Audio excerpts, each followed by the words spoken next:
Our local tour guide here was saying that there was some Japanese that starts digging on the other side of the hill, the falls rather, up there. Because they are bringing maps. They stayed here for like 7 days. Because underneath it is 30 foot. So underneath this rock, that's what they believe. The one that we're facing right now, where the gold bars was hidden by the Japanese during the war.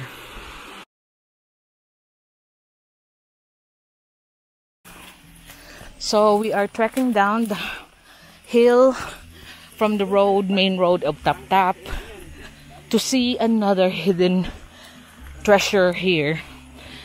It's the waterfalls of Tap Tap. It's an undiscovered place, but apparently it's such a beauty. And as you can see, it's not a tourist destination. Looking at the road to go there, it's still rough. Whereas like Kawasan is already paved, cleared, and you have to pay to go there. But this is one of the hidden treasures, like the Japanese caves around here in Tap Tap.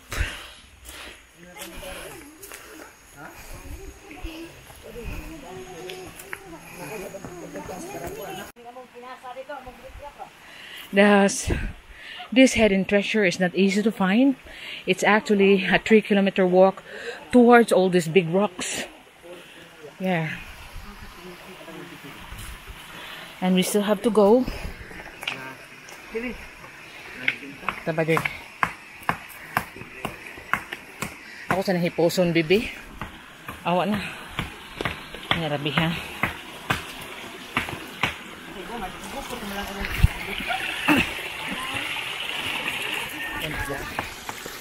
Tiba dah ha. Basa na. Iya lang. Ha? Basta di ako nabasa sa sapatos na nali. Ga. Ano inyo man nagibunal? Saminto. Oh.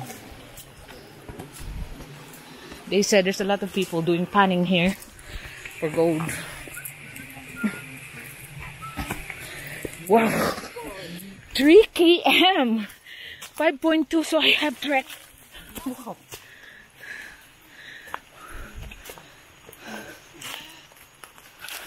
$10.4 plus this 3, 6 in all.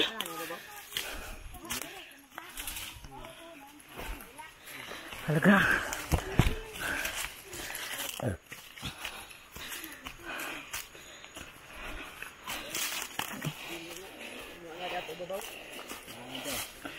Wow, you can hear the falls now.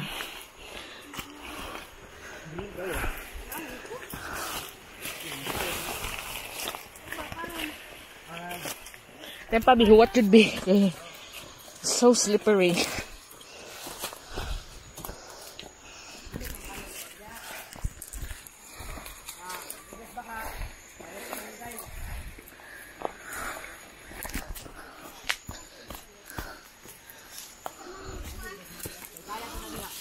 Dire man kon tayo yan. Dire. Dito. Kamu na ito kauban ni bayad eh? Di, lain ito mabayad. May bayad ito yung wali dito ba? May bayad ito niya. So you can see it's in the middle of the forest. Oh, lagi ako ni off B. Okay, we have to cross that river. I need to hold on to my. That's the mo nang falls gang. Wow. So this is the hidden treasure, the waterfalls that are undiscovered until now here in Tap Tap. And stories has been, there's 3 falls in here before, one on the top, but it was diverted by the Japanese to supply their camps. Mo ba? On this one, the bottom part, that's why next time that we go here, we'll bring a metal detector, because they said there's a big cauldron there, color white underneath that. And this is some of the kids do jumping here.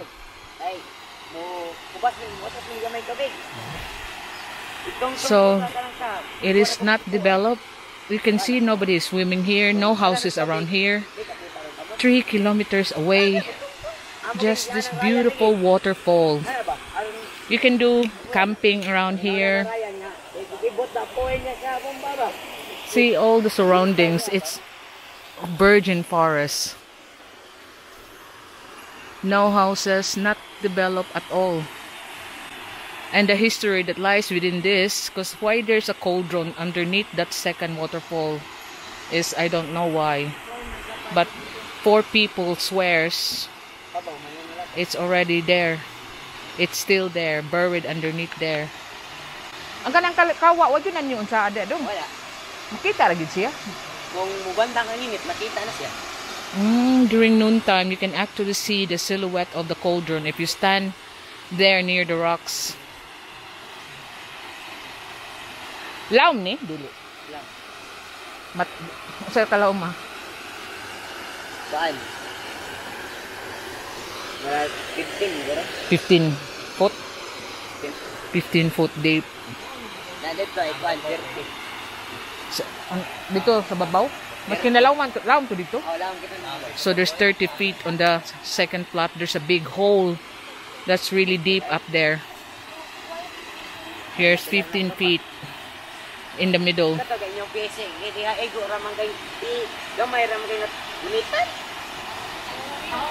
And how they measure it, like someone swim underneath,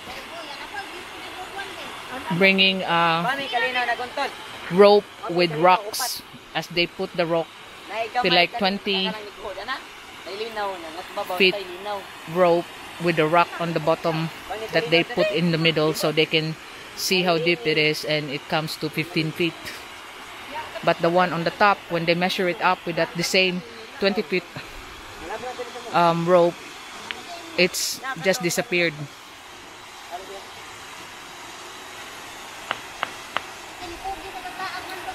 So beautiful. There's a lot of this like here in the Philippines, like this one here, undiscovered natural beauty.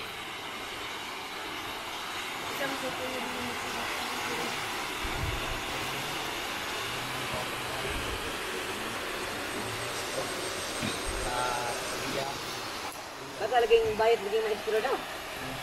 Wala kita dali.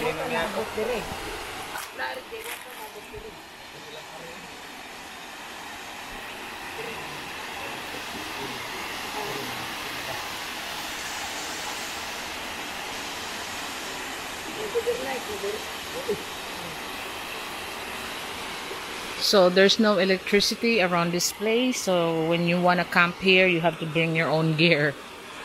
And a local guide will be such a help.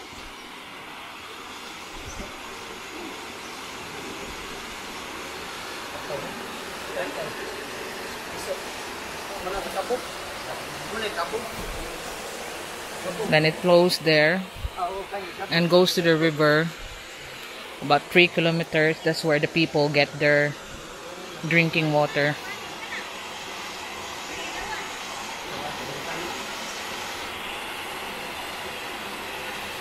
So this is called the Lutod Falls of Tap-Tap. The locals know this as Lutod. Lutod means on top of one another. So you can see why they name it Lutod. There's another falls on top, and there should be another one there, said the older people like Lolo Gavino. But it was diverted towards a Japanese camp, like locked in, and the flow goes towards like they call it a little canal.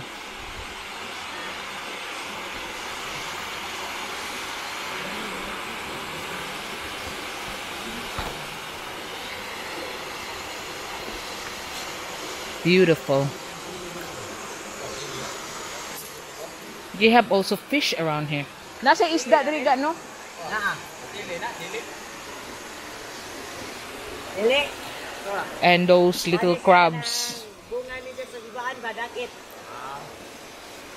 Little crabs, that river crabs.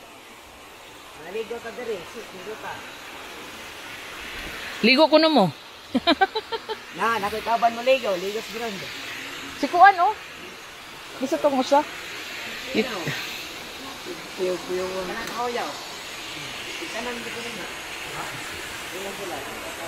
Kanan? unsa dong?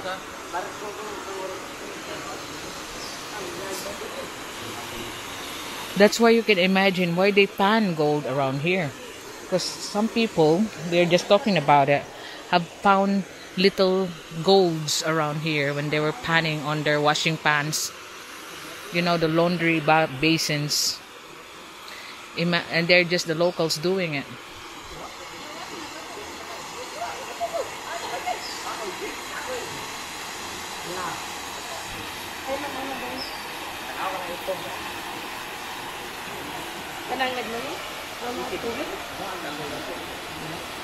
Kanlas tubig?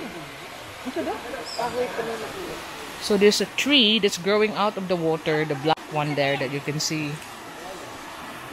Bitanan ko na nis barko mo. Maubak isang barko ha sa di mo nato. Murag pareha siguro itong Maria Kakao nga barko.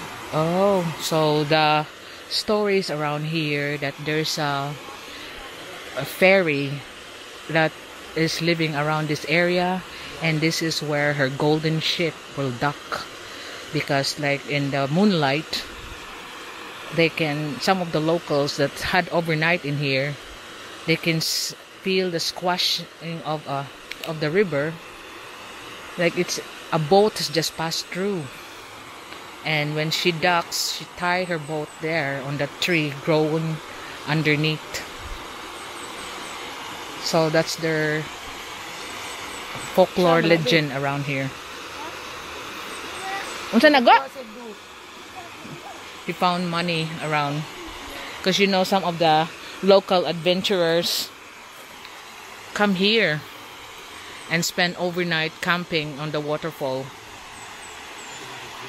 You know, the one away from it all, who's looking for places like this undiscovered beauty of Cebu. This is I'm sure a lot of places like this undiscovered beauty around the Philippines. Wow.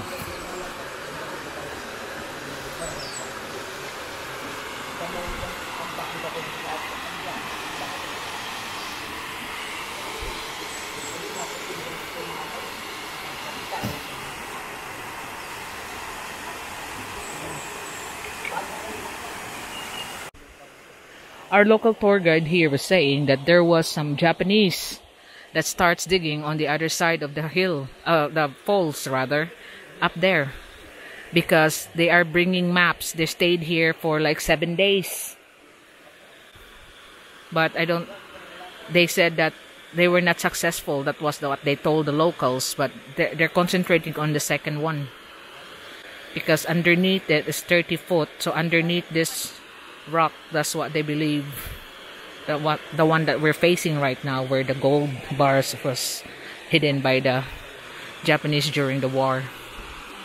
And I think Tap Tap itself is loaded with it, because like I said, across where the cave of Lulu Govino, where his family was hiding, that's the Japanese camp. So next time I come over the place, we will be visiting some of the Japanese camp, and then I'll have to sweet talk my husband to let me borrow some of his metal detector.